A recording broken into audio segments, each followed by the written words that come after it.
60 రోజుల్లో మీతో ఇంగ్లీష్ అద్భుతంగా మాట్లాడిస్తాం. వెంటనే కాల్ చేసి జాయిన్ అవ్వండి. నమస్తే రమ్మగారు. నమస్తే చే రమ్మగారు, మోసపోవటం రకరకాల విషయాల్లో రకరకాలుగా మోసపోతూ ఉంటారు. అది చిన్నది కావచ్చు, పెద్దది కావచ్చు. డబ్బుల దగ్గర ఎక్కువ, మరీ ఎక్కువ అనమాట. ఎందుకని అలా జరుగుతుంది అంటే, డబ్బు అనేసరికి మనం ఎక్కువగా ఇంట్రెస్ట్ చూపించడం అంటే ప్రాధాన్యం ఇవ్వటం వల్ల ఎదుటి వారితో మనం ఎక్కువగా మోసగింపబడతారేమో అని అనుకుంటా ఉంటా నేను. అవును, డబ్బుల మీద వ్యామోహంతో ఏంటంటే చిన్న పిల్లల దగ్గర నుంచి పెద్దవారి దాకా డబ్బు అనగానే అదొక అంటే ఇంకా బ్రహ్మ పదార్థం. అదే కదరమ్మ గారు. దాని మీదే ఆసక్తి ఉంటుంది. మనకి అత్యంత ఆశపోతనం, చాలా సంపాదించేసుకోవాలి, చాలా దాచేసుకోవాలి, చాలా ఉంచేసుకోవాలి. వీటి వల్లే మోసపోతాం. అసలు మోసం చేయటానికి జనాలు ఎంత నమ్మిస్తారంటే, చాలా నమ్మితే కానీ మోసం చేయలేరు కదా జయ. ఎప్పుడు చూడు మనకి ఏమిటంటే ఏమనాలి, దాన్ని సరిగ్గా చెప్పాలంటే అదేం విడిగా ఉండదు ఆ పదార్థం. మనం బాగా నమ్మితేనే మోసం చేయగలుగుతారు. మనం ఎవరిని బాగా నమ్ముతాం? బాగా ఎస్టాబ్లిష్డ్గా ఉన్న వాళ్ళని కదా.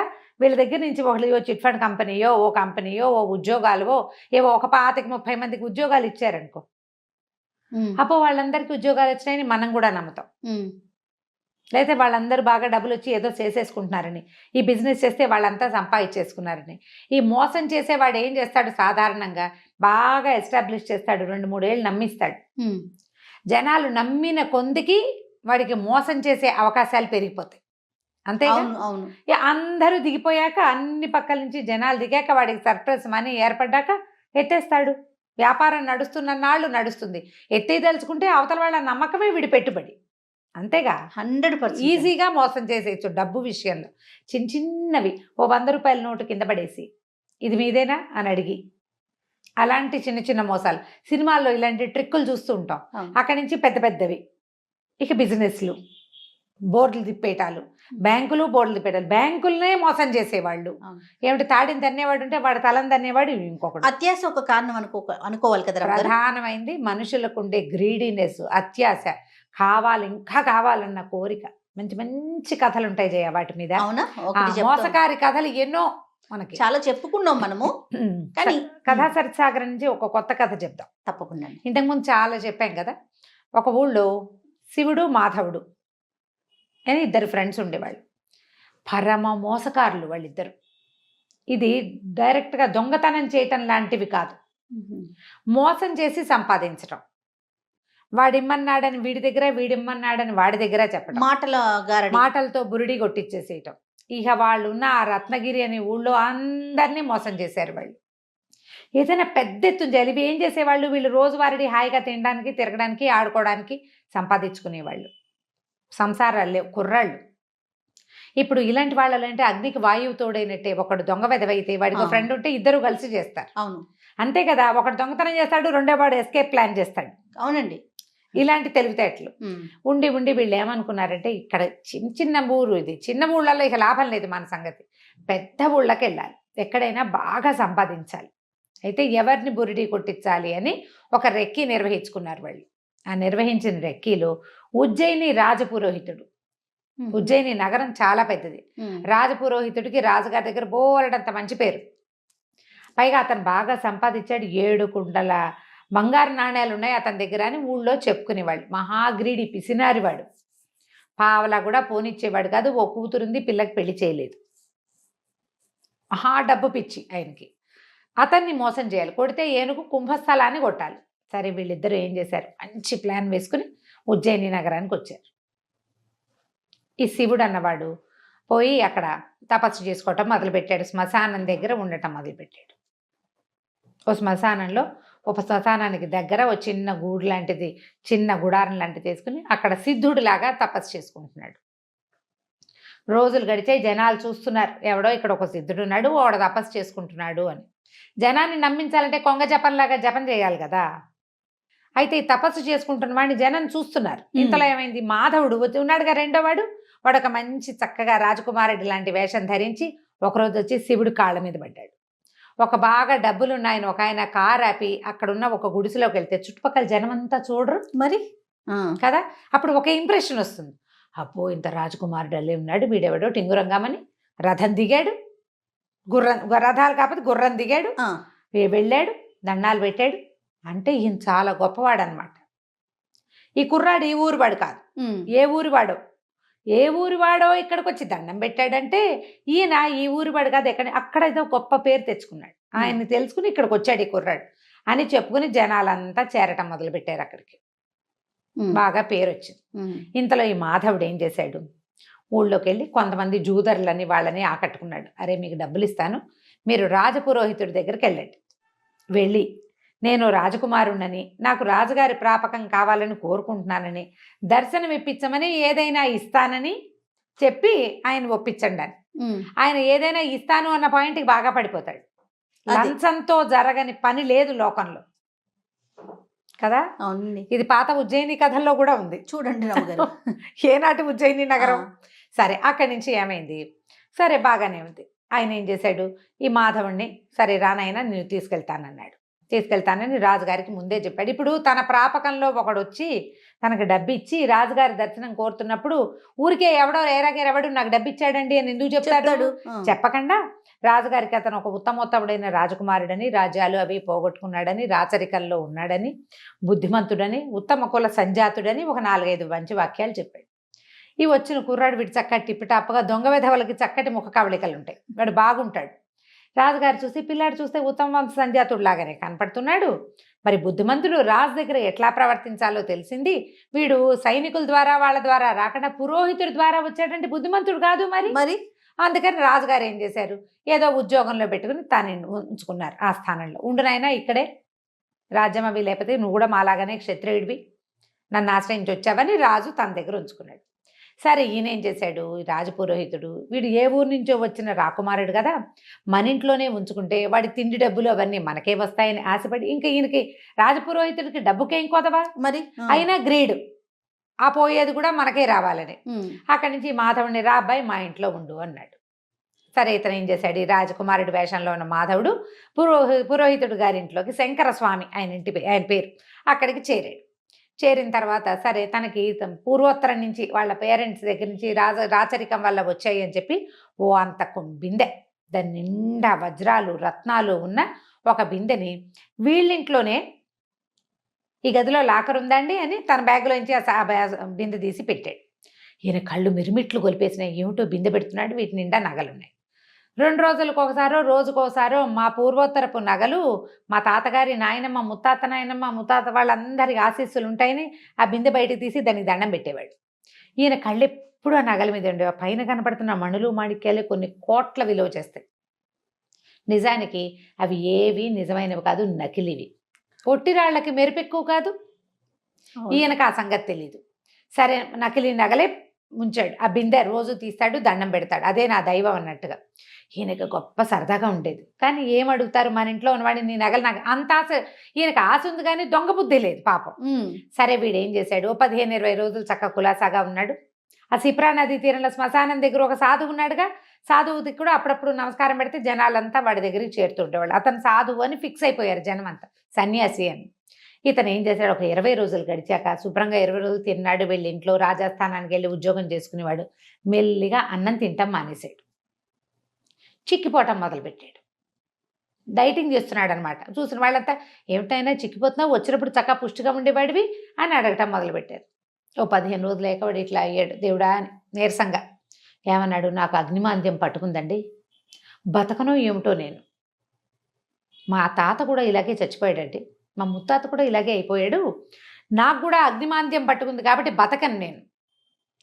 నాకేమన్నా ఇల్లా వాకిలా, మా పూర్వోత్తరం నుంచి వచ్చిన నగలు ఉన్నాయి, వాటిని ఎవరైనా సద్బ్రాహ్మడికి దానం చేసి మరణిస్తానండి అని మొదలుపెట్టాడు.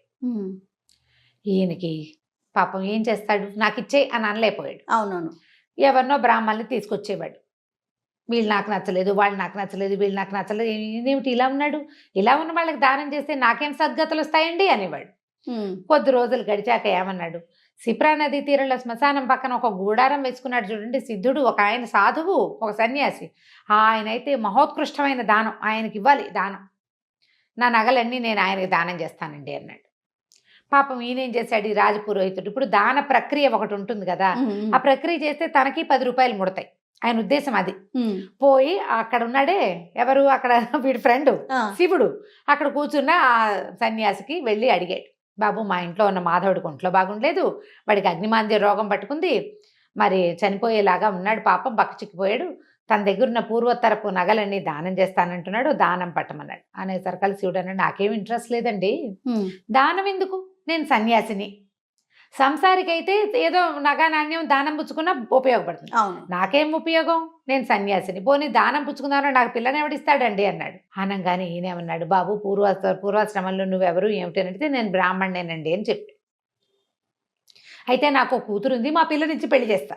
ఓహో, మా పిల్లనిచ్చి నీకు పెళ్లి చేస్తాను, పెళ్లి చేసుకో, దానం పుచ్చుకో, మా ఇంట్లోనే ఉండు కానీ హాయిగా అన్నాడు. అని చంకలు గుద్దుకున్నాడు లోపల, అమ్మయ్యా మన అల్లుడికే వస్తుంది మొత్తం డబ్బంతా. సరే ఈయన కాసేపు నసిగి గునిసి, సరేలేండి పాపం ఆయన ఎవరో వర్ణాసన్నుడుగా ఉన్నవాడి కోరిక తీర్చాలి, తమరు ఇంత పెద్దవారు ఇంత మాట అన్నారు, కన్యాదానం కూడా చేస్తామంటున్నారాయే, అలాగే లేండి అన్నాడు. వెంట పెట్టు తీసుకొచ్చి వినయ స్వామిని, ఆ పిల్ల పేరు, ఆ తమాషా పేర్లు ఉంటాయి ఈ కథా సరిత్ సాగరంలో, ఆ వినయ స్వామిని ఇచ్చి పెళ్లి చేశాడు. పెళ్లి చేసిన 2 రోజులకి ఈతంతోటి ఆ మొత్తం బంగారపు కుండ ఉంది కదా, కుండ నిండా ఉన్నాయి వజ్రాలు, రత్నాలు, ఆభరణాలు, పూర్వోత్తరపు నగలు, అవన్నీ దానం చేయించాడు. అయితే ఇతనేమన్నాడు, ఈ నగల సంగతి నాకేం తెలుస్తుందండి, మీరే దాచండి అని మామగారి చేతిలో పెట్టాడు శివుడు. మాధవుడు ఆ రోజు నుంచి అన్నం తింటాం మొదలుపెట్టాడు. నెల తిరిగేసరికి చక్కగా నున్నగయ్యాడు. దానం చేసిన ఫలితం వల్లే ఆరోగ్యం చేకూరింది. అంతేగా మనం గుళ్ళో పూజ చేస్తే ఆరోగ్యం చేకూరుతుందని చెప్పుకుంటాం కదా, మందు పట్టించిందనం మనం పూజ చేయటం వల్లే అంటాం. మన డాక్టర్ మంచివాడనే మాట కంటే పూజ చేయించాం, గ్రహశాంతులు చేయించాం కాబట్టి అలా నమ్ముతారు కొంతమంది. ఆ ఊళ్ళలో ఆ రోజుల్లో మరీ ఎక్కువ దానం చాలా గొప్పగా చేయించారు ప్రక్రియ. ఆయన కన్యాదానం చేశాడు, వీడు నగలు దానం చేసి ఆరోగ్యం బాగుపరుచుకున్నాడు అని చెప్పుకున్నారు. అక్కడి నుంచి 1-2 నెలలు గడవంగానే ఇక ఇతనేమన్నాడు అల్లుడు, ఏమంటే మీ ఇంటి మీద పడి తింటాం ఏం బాగుంటుంది, నాకు ఎట్లాగో దానం వచ్చింది నగలు, ఆ నగలు మీరే ఉంచుకోండి, దానికి తగిన వేల ఇచ్చేసేయండి, నా డబ్బులు, నాకు దానం వచ్చిన డబ్బులు నేను ఖర్చు పెట్టుకుంటాను అన్నాడు. అనేసరికి ఆయన ఒప్పుకుని తన దగ్గర 7 కుండల్లో డబ్బులు ఉన్నాయని చెప్పుకుంటున్నారుగా ఊళ్ళో అంతా, ఆ 7 కుండల ధనాన్ని అల్లుడు గారికి ఇచ్చాడు. నగలు తను దాచిపెట్టుకున్నాడు. అవి పూర్వపు రాజవంశపు నగలు, అంటే కోట్ల విలువ చేస్తాయి. మన దగ్గర 7 కుండలు ఏమిటి దిక్కుమాలిన ముష్టివి, ఇవే ఉంది లెక్క, అది చాలా ఎక్కువ అని భావించాడు.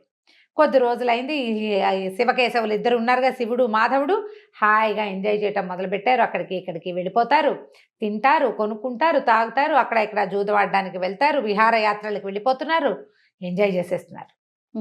ఇంకా కొన్నాళ్ళు గడిచాక రాజపురోహితుడికి ఏదో పెద్ద రోజువారీ జీతానికి ఆయన కొదవలేదు. రాజుగారి దగ్గర నుంచి జీతం వస్తుంది, తర్వాత ఏమో సంబారాలు వస్తాయి భోజనానికి, దానికి ఖర్చులు వెళ్ళిపోతాయి.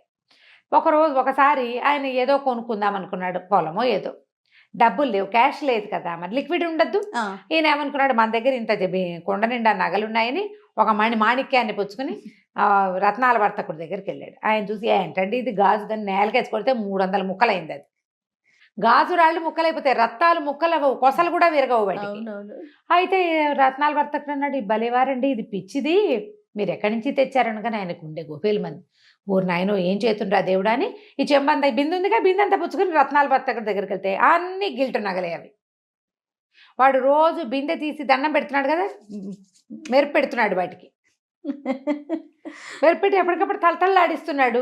ఈయన చూసుకునేసరికి అవన్నీ పిచ్చి పిచ్చిగా ఉన్నాయి. రెండోదేమో అన్నీ పిచ్చివే, అందులో ఒక్క బంగారు వస్తువు లేదు. అక్కడి నుంచి పరిగెత్తుకుంటూ వచ్చాడు. అల్లుడిని, తీ నీ నగలన్నీ నువ్వే తీసుకో, నా డబ్బులు నాకేమంటే, ఇంకేం డబ్బులు, నువ్వు నాకు ఇచ్చావు, నేను వాడేసుకున్నావు, ఇప్పుడు నా దగ్గర ఏం లేవు, కొన్ని వ్యాపారాల్లో మదుపులు పెట్టుకున్నాం, మిగిలింది మేము వాడేసాం అనగానే ఈయన మాధవుడి మీదకి తిరిగాడు. నువ్వే కదా నాకు దానం ఇచ్చావు, నువ్వు ఇచ్చిన నగలన్నీ తప్పు, అవన్నీ పిచ్చి నగలంటే నాకేం తెలుసు, మా వాళ్ళు ఇచ్చిన నగలు నాకు తెలియదు అన్నాడు. అనేసరికి లబో దిబోమంటూ ఈ శంకర స్వామి గారు రాజపురోహితుడు రాజుగారి దగ్గరికి పరిగెత్తాడు. ఈ నగలు ఎక్కడవయ్యా అంటే అల్లుడివి, అల్లుడికి ఎక్కడవంటే దానం ఇచ్చాడు, ఎవరిచ్చారు, నేనే ఇప్పించాను. అక్కడి నుంచి రాజుగారు ఈ నేరంలో సంబంధం ఉన్న మిగిలిన 2 కూడా పిలిపించాడు. అల్లుడు ఏమంటాడు, నాకు నగ నాణ్యం ఏమీ తెలియదండి, నేను అసలు సన్యాసిని, ఈయనే దానం ఇప్పిస్తాను అని చెప్పి నాకు పిల్లనిచ్చి పెళ్లి చేసి దానం ఇప్పించాడు. నాకు నగల సంగతి తెలియదని మొదటి రోజునే మా మామగారికి అప్పచెప్పాను లేదా అడగండి అంటే అప్పచెప్పాడు. అక్కడి నుంచి మాధవుడిని అడుగుతారు. మాధవుడు అంటాడు, నాకేం తెలుసండి, నేనేదో రాజస్థానం నుంచి పారిపోయి ఇచ్చేసా. మా తాత ముత్తాతల నాడు ఆ బిందె మా ఇంట్లో ఉండేది, నేను ఆ బిందె తెచ్చుకున్నా. అది బంగారుదో టింగారుదో నాకు తెలీదు. నేనేనాడు వాటిని అమ్మడానికి ప్రయత్నం చేయలే. పెద్దవాళ్ళ జ్ఞాపకార్థం ఉంచుకున్నా. చచ్చిపోతానని దానం ఇచ్చాను. అది బంగారం అని భావించి కాదు, మా తాత ముత్తాతల ఆస్తిగా భావించా. అందులో ఉన్నది బంగారమో కాదో నేనేనాడు పరీక్షించాల, నాకు తెలియదు.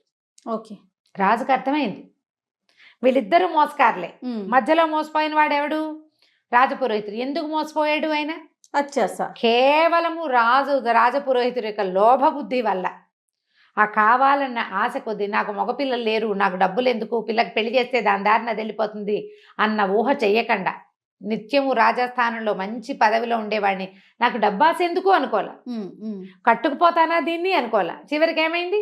ఆయన ఎప్పటి నుంచో దాచుకుని సంపాదించింది మొత్తం ఊడాయించేశారు. గట్టిగా అడిగితే నీ పిల్ల నాకు వద్దు వెళ్ళిపోతానంటాడు అల్లుడు. ఏం చేస్తారు? నోరు గట్టిగా మూసుకుని రాజుగారు కేకలేశారు. అబ్బాయిలిద్దరిని వదిలేశారు. వాళ్ళు హ్యాపీగా ఎంజాయ్ చేశారు. తర్వాత ఇట్లాగే కథలు నడుస్తూ ఉంటాయి. మనం ఆశ పడితేనే మోసపోతాం, అత్యాశ పడకపోతే ఎప్పుడూ జీవితంలో మోసపోము. ఆశ పడటం వరకు ఓకే అనిపిస్తుంది. అత్యాశ దెబ్బ మామూలుగా మనకి జీవితం మీద ఆశ ఉండాలి కదా జయ. ప్రతి విషయం మీద కూడా ఇది తీసుకుంటే ఇది చేస్తే మనకు బాగుంటుంది. మనకు ఆల్రెడీ చాలా బాగుండి ఇంకా ఏదో కావాలనుకుంటే నీ ఏదో కావాలనే ఊహనే అవతల వాళ్ళు క్యాష్ చేసుకుంటారు. ఈ రోజుల్లో ఎక్కువ చూస్తున్నాం కదా రమ్మగారు, మామూలు క్రైమ్స్ అని, చిన్నవే మోసాలు చేయ, చిన్న ఆన్లైన్ మోసాలని. అబ్బబ్బబ్బా, ఏంటి రమ్మగారు, బంగారానికి మెరుగు పెడతామని రావటం, మొత్తం వలిసి వాడి చేతిలో పెట్టడం. లేకుంటే మీరు ఒక 100 రూపాయలు పెట్టుబడి పెట్టండి, మీకు అది 150 అవుతుందని. కానీ ఎలా 50 రూపాయలు? అది చెప్తున్నావు జయ. కోటీశ్వరులు ఒక లేడీని నమ్మి ఇంకా ఎక్కువ వడ్డీ కోసం, మరి ఆవిడ ఎన్ని కోట్లకి కుచ్చుటోపి పెట్టి వాళ్ళకి డబ్బులు తక్కువ. చూడండి, ఆ కోట్లకి ఇంకా కోట్లు రావాలంటే అత్యాశ కాదు, హాయిగా ఉన్నది ఎంజాయ్ చేస్తే సరిపోతుంది. అది ఎంజాయ్ చేయలేరండి, చేయలేకపోతారు రమ్మగారు. చేయలేరేమో. మరి ఇప్పుడు ఈ పైనుంచి వచ్చింది మాత్రం ఎలా ఎంజాయ్ చేస్తావు? నువ్వు ఉన్నదే నువ్వు దాచుకోలేకపోతుంటే ఎక్కడికెక్కడికో ఊహించుకుంటారండి, తరతరాలు కూర్చొని తినాలని అనుకుంటారేమో బహుశా. రైట్ రామ్ గారు, దాని మీద కూడా మళ్ళీ మంచి కథ ఉంది, చెప్దాం మళ్ళీ. అవునా? తప్పకుండా. రైట్ రామ్ గారు, నమస్తే. నమస్తే జయ.